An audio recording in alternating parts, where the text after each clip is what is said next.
ಕುಟುಂಬದಲ್ಲಿ ಹುಟ್ಟಿ ಬೆಳೆದಿದ್ದವನಾಗಿದ್ದೇನೆ. ನನ್ನ ಹೆಸರು ಸೀತಾರಾಮ್ ಅಂತ ಹೇಳಿ.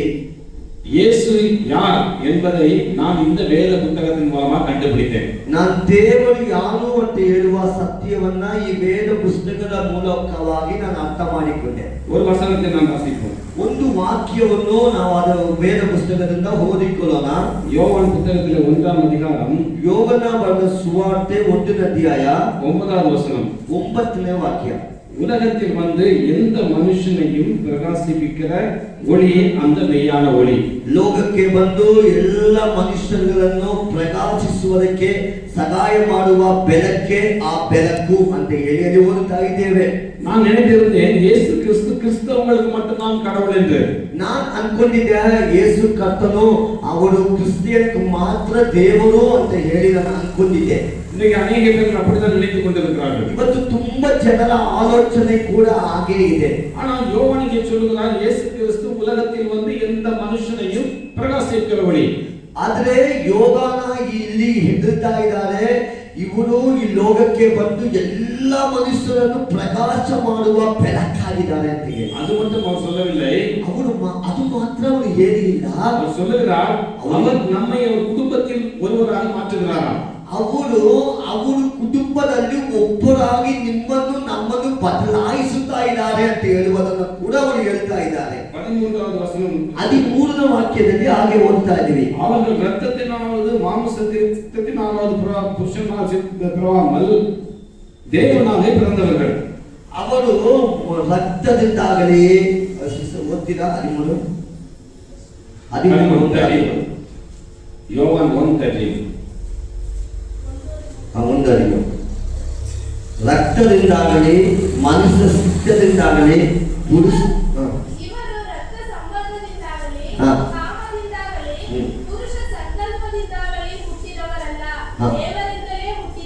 ಆಮೆನ್. ದೇವರಿಂದಲೇ ಹುಟ್ಟಿದವರು. ನಾವು ಯಾವಾಗ பிறந்தவர்கள்? ನಾವು ಹೇಗೆ ಹುಟ್ಟಿದವರು? தேவனால் பிறந்தவர்கள், தேவರಿಂದ ಹುಟ್ಟಿದವರು. அது ಮುಂದಿನ ವಚನ சொல்கிறது அவர் ಕುಟುಂಬத்திலே நம்மை ಐಕ್ಯಮಾಡಿಕೊಳ್ಳಾರಾம். ಅದನ್ನ ಮುಂದೆ ಇರುವ ವಾಕ್ಯದಲ್ಲಿ ಈ ರೀತಿಯಾಗಿ ಓದ್ತಾ ಇದ್ದೀವಿ, ಅವರ ಕುಟುಂಬದಲ್ಲಿ ನಮ್ಮನ್ನ ಒಬ್ಬರಾಗಿ ಮಾತನಾಡ್ತಾ ಇದ್ದಾರೆ. ஒரு நான் டைம் இல்ல, ஒரு 10 நிமிஷத்துக்குள்ள முடிப்பேன். இன்னொரு தடவை விவரித்து சொல்லுவேன். ನಾನು ಇವತ್ತು ಒಂದು 10 ನಿಮಿಷದ ಒಳಗಡೆ ಹೇಳ್ತೇನೆ. ಸಾಧ್ಯವಾದರೆ ಇನ್ನೊಂದು ಸರಿ ನಾನು ಬರುವಾಗ ಇನ್ನೂ ಚೆನ್ನಾಗಿ ನಾನು ಹೇಳ್ತೇನೆ.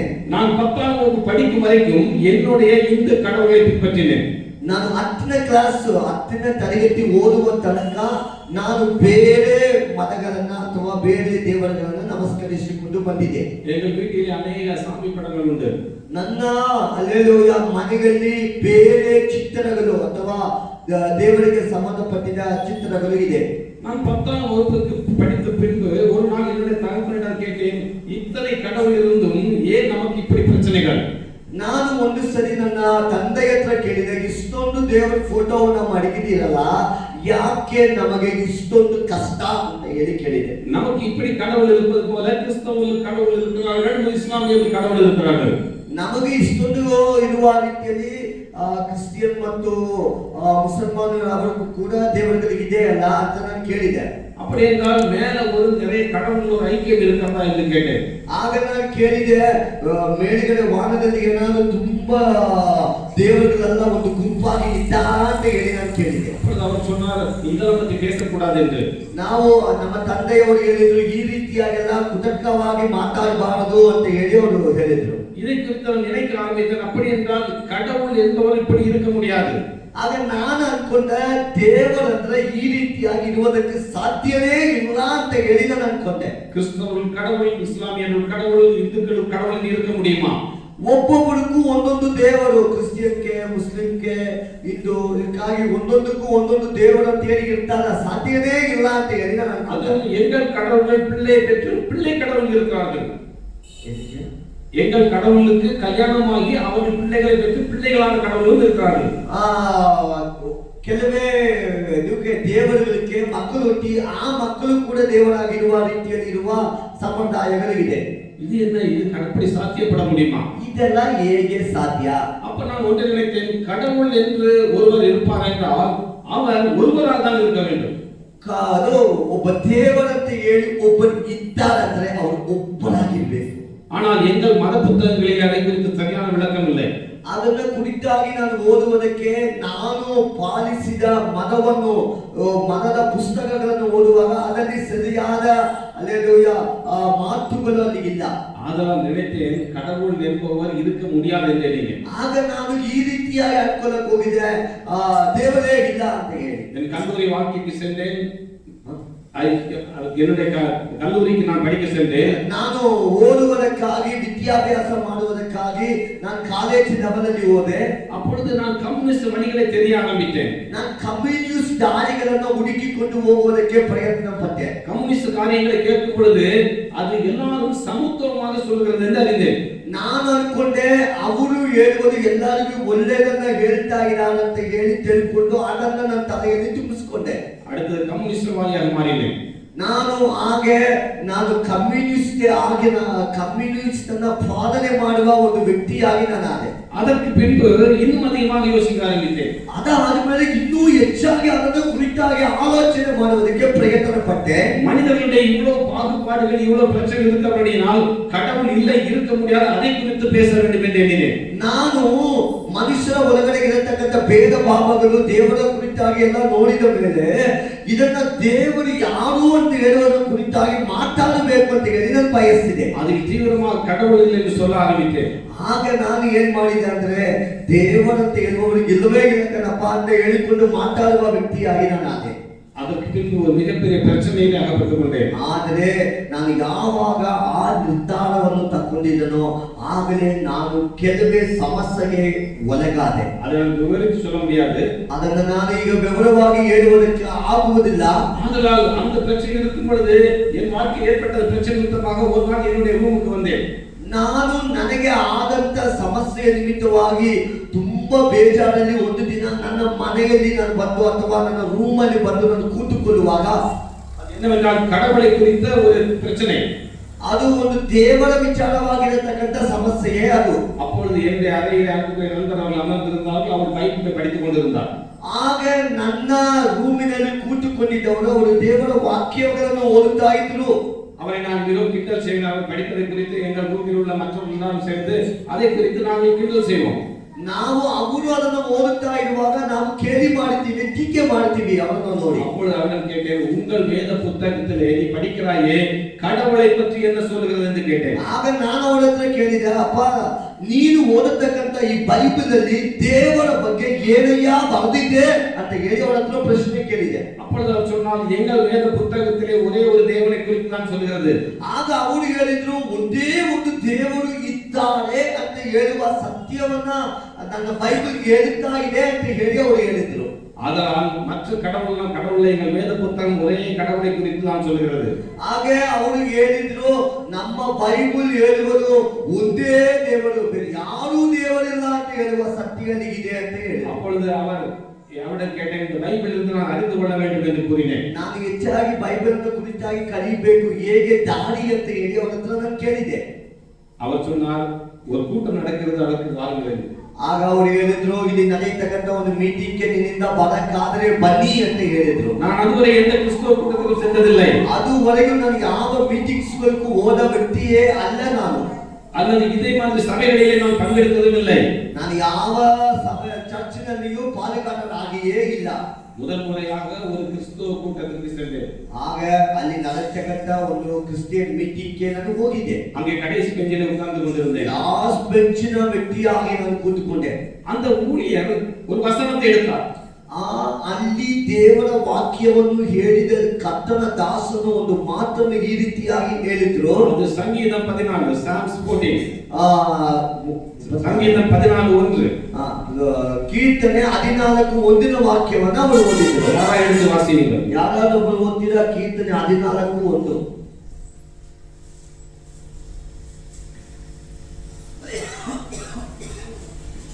தேவன் இல்லை என்று மரிகேலன் சொல்கிறார். தன்னிடத்தில் சொல்லி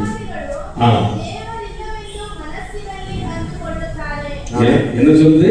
தேவன் இல்லை என்று யார் சொல்றாங்க? The foolish people saying that there is no God. கடவுள் இல்லை என்று மதிகெட்டவன் சொல்லுகிறான்.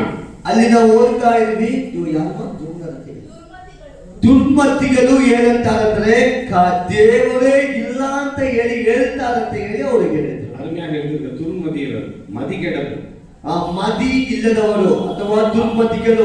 அவர் பேசுற உடனே எனக்கு கோபம் வந்தது, இவர் என்னை குறித்து தான் சொல்லுகிறார் என்று.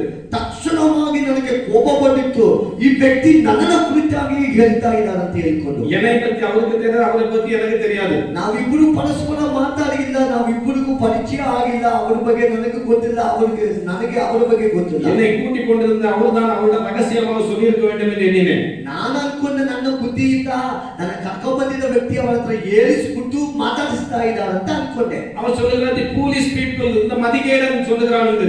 ಅವರು ಹೇಳಿದ್ರು ಏನು ತಿರುಗಿ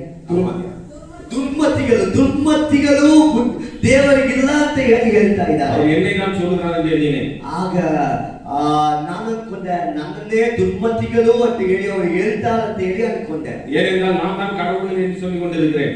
ಆಗ ನಾನೇ ಆ ದುರ್ಮತಿಗಳಾಗಿ ದೇವರು ಇಲ್ಲ ಅಂತ ಹೇಳಿ ಮಾತಾಡುವ ವ್ಯಕ್ತಿ ಅಂತ ಹೇಳಿ ನಾನು ಅನ್ಕೊಂಡೆ. அந்த கூட்டம் முடியும் வரை காத்திருந்தேன். ಮೀಟಿಂಗ್ ಮುಗಿಯುವ ತನಕ ಕಾಯ್ತಾ ಇದ್ದೆ. அந்த கூட்டம் முடிந்தவுடன் அவரிடம் கேட்டேன், என்னை பற்றி ಏನು ಅವರಿಗೆ சொன்னாய் ಎಂದು. ಆಗ ನನ್ನ ಕರ್ಕೊಂಡು ಹೋಗಿದ್ದ ವ್ಯಕ್ತಿ ಹತ್ರ ನಾನು ಕೇಳಿದೆ, ಯಾಕೆ ನೀನು ನನ್ನ ಬಗ್ಗೆ ನೀನು ಅವ್ರ ಹತ್ರ ಹೇಳಿದೆ ತಪ್ಪೋ ಅಲ್ಲವಾ ಅಂತ ಹೇಳಿ ಕೇಳಿದೆ. அவர் சொன்னார், நான் உன்னை பற்றி சொல்லவில்லை, இந்த எங்களுடைய வேத புத்தகத்தில் எழுதி இருக்கிறது. ನಾನು ಅವ್ರಿಗೆ ಹೇಳಿದ್ರು, ನಾನು ಯಾಕಪ್ಪ ನಿನ್ ಬಗ್ಗೆ ಹೇಳ್ಬೇಕು, ನಾನೇನು ಹೇಳಿಲ್ಲ, ಅದು ಬೈಬಲ್ ಇರತಕ್ಕಂತ ಮಾತುಗಳನ್ನೇ ಅವ್ರು ಹೇಳಿದ್ದಾರೆ ಅಂತ ಹೇಳಿ ಅವ್ರಿಗೆ ಹೇಳಿದ್ರು. பைபிளை காட்டு என்று சொன்னேன். பைபிளை தோரிசுவந்தே. அப்படி என்றால் உங்கள் வேத புத்தகத்தை நான் படித்து உங்கள் கடவுளை குறித்து அறிய வேண்டும் என்று வாங்கினேன் கேட்டேன். ಆಗ ನಾನು ಅವರ ಹತ್ರ ಹೇಳಿದ, ಅವ್ರ ಬೈಬಲಲ್ಲಿ ನನಗೆ ತೋರಿಸಿಕೊಟ್ಟ ಮೇಲೆ ನನಗೂ ಆಸಕ್ತನಾಗಿ ನಿನ್ನ ಬೈಬಲನ್ನು ಕುರಿತಾಗಿ ನಾನು ಕಲಿಯಬೇಕಪ್ಪ ನನಗೆ ಅಂತ ಹೇಳಿ ಅವ್ರ ಹತ್ರ ಮಾತಾಡಿದ್ರು. ವೇದ ಪುಸ್ತಕத்தை படிக்க ஆரம்பித்தேன். ಆಗ ಅವರ ಹತ್ರ ಒಂದು ಬೈಬಲನ್ನು ತಕೊಂಡು ಆ ಬೈಬಲನ್ನು ನಾನು ಓದುವುದಕ್ಕೆ ಶುರು ಮಾಡಿಕೊಂಡೆ. இந்த யோவான் புத்தகம் என்னுடைய வாழ்க்கையில் மிகப்பெரிய மாற்றத்தை ஏற்படுத்திச்சு. ಯೋಗನಾಮದ ಸುವಾರ್ತೆ ನನ್ನ ಜೀವನದಲ್ಲಿ ಒಂದು ದೊಡ್ಡ ಒಂದು ಬದಲಾವಣೆಯನ್ನು ನೀಡಿದ ಪುಸ್ತಕ. ಯೇಸು ಕ್ರಿಸ್ತು என்பவர் தேவன் மனிதனாக இந்த பூமியில் வந்தார் என்று வேதம் சொல்கிறது. ಅಲ್ಲಿಯೇ ದೇವರು ಈ ಲೋಕಕ್ಕೆ ಮನುಷ್ಯರಾಗಿ ಬಂದಿದ್ದಾನೆ ಅಂತ ಹೇಳುವ ಸತ್ಯ ಬರೆಯಲ್ಪಟ್ಟಿದೆ. நான் எந்த தேவனை தேடிக்கொண்டிருந்தேனோ அந்த தேவனை இங்கே பூமியிலே நான் கண்டேன். ನಾನು ಯಾವ ದೇವರನ್ನು ನೋಡುತ್ತಾ ಇದ್ದೇನೋ ಅವರನ್ನ ಮನುಷ್ಯನಾಗಿ ಇಲ್ಲಿ ನಾನು ಭೂಮಿಯಲ್ಲಿ ನೋಡಿದೆ. தேவன் என்பவர் ஒருவர் இருப்பார் என்றால் அவர் ಅன்பುಳ್ಳವರಾಗಿ இருக்க வேண்டும். ದೇವರು ಒಬ್ಬರು ಇದ್ದಾರೆಂದ್ರೆ ಅವರು ಪ್ರೀತಿ ಸ್ವರೂಪನಾಗಿರಬೇಕು. ಯೇಸು ಕ್ರಿಸ್ತನ அந்த அன்பை பார்த்தேன். ಆ ಯೇಸುವಲ್ಲಿ ನಾನು ಪ್ರೀತಿ ಸ್ವರೂಪನಾಗಿರತಕ್ಕಂತ ಪ್ರೀತಿಯ ಗುಣವನ್ನು ನಾನು ನೋಡಿದೆ. தேவன் என்று ஒருவர் இருந்தால் அவருடைய பாவத்தை மன்னிக்கிறவர், அவர் எனக்கு சமாதானம் தருவராக இருக்க வேண்டும் என்று எண்ணினேன். ದೇವರು ಒಬ್ಬರು ಇದ್ದಾರೆಂದ್ರೆ ಅವರು ಸಮಾಧಾನವನ್ನು ಕೊಡುವವರಾಗಿ ಪಾಪ ಕ್ಷಮಾಪಣೆಯನ್ನು ನೀಡಿದವರಾಗಿ ಇರಬೇಕು ಅಂತ ನಾನು ಅನ್ಕೊಂಡೆ. இந்த இயேசு கிறிஸ்து இந்த சிலுவையில் வந்து மரித்ததன் மூலமாக எனக்கு மீட்பை உண்டு பண்ணினார் என்பதை அறிந்தேன். ಆಗ ನಾನು ದೇವರು ನನ್ನ ಸಿಲುಬೆಯಲ್ಲಿ ಪ್ರಾಣವನ್ನು ಕೊಟ್ಟಿದ್ದರ ಮುಖಾಂತರವಾಗಿ ನನಗೆ ರಕ್ಷಣೆಯನ್ನು ನೀಡಿದ್ದಾರೆ ಅಂತ ಹೇಳಿ ನಾನು ನಂಬಿದೆ. நான் இதை மீண்டும் படித்து பார்த்து என்னை இந்த இயேசுவுக்கு ஒப்பு கொடுத்தேன். ಆಗ ನಾನು ಮತ್ತೆ ಅದನ್ನು ಕುರಿತಾಗಿ ಓದಿ ದೇವರಿಗೆ ನನ್ನನ್ನು ಸಮರ್ಪಿಸಿಕೊಟ್ಟೆ. நான் என்றைக்கு இயேசு கிறிஸ்துவை விசுவாசித்து ஏற்றுக்கொண்டேன், நான் எனக்காக மரித்தார் என்று ஏற்றுக்கொண்டேனோ அன்றைக்கு என் உள்ளத்தில் சமாதானம் ஏற்பட்டது. ನಾನು ಯಾವಾಗ ಈ ಸಮರ್ಪಣೆಯನ್ನ ಹೇಳಿಕೊಂಡು ದೇವರ ಸನ್ನಿಧಾನದಲ್ಲಿ ಒಪ್ಪಿಸಿಕೊಂಡೋ ಅವತ್ತಿನ ದೇವರ ಸಮಾಧಾನ ನನಗೆ ಇಳಿದು ಬಂದಿತು. அல்லேலூயா. எனக்கு நரகத்தினுடைய பயம் நீங்கிற்று, எனக்கு ஒரு பரலோகத்தை தர காத்திருக்கிறார் அறிந்து கொண்டேன். ನನಗೆ ಇರತಕ್ಕಂತ ಭಯ ಹೊರಟೋಯಿತು, ನನಗೆ ಪರಲೋಕ ದೇಶ ಇದೆ ಅಂತ ಹೇಳಿ ನಿರೀಕ್ಷೆ ನನ್ನಲ್ಲಿ ಉಂಟಾಯಿತು. ಹಲ್ಲೆಲೂಯಾ. ಯೇಸು ಕ್ರಿಸ್ತು என்னை மாற்றினார். ದೇವರು ನನ್ನನ್ನು ಯೇಸಪ್ಪನನ್ನು ಬದಲಾಯಿಸಿದರು. என்னை மதத்தில் மாற்றவில்லை, அவர் மனிதனாக என்னை மாற்றினார்.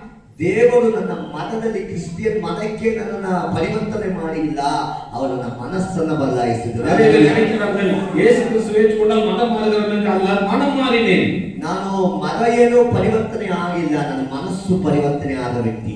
அந்த இயேசு கிறிஸ்து உங்கள் வாழ்க்கையிலே மாற்றத்தை ஏற்படுத்த விரும்புகிறார். ಆ ದೇವರು ನಿಮ್ಮಲ್ಲಿ ಕೂಡ ಇವತ್ತು ಬದಲಾವಣೆಯನ್ನು ತರಬೇಕು ಅಂತ ಹೇಳಿ ಬಯಸುತ್ತಾ ಇದ್ದಾರೆ. அல்லேலூயா.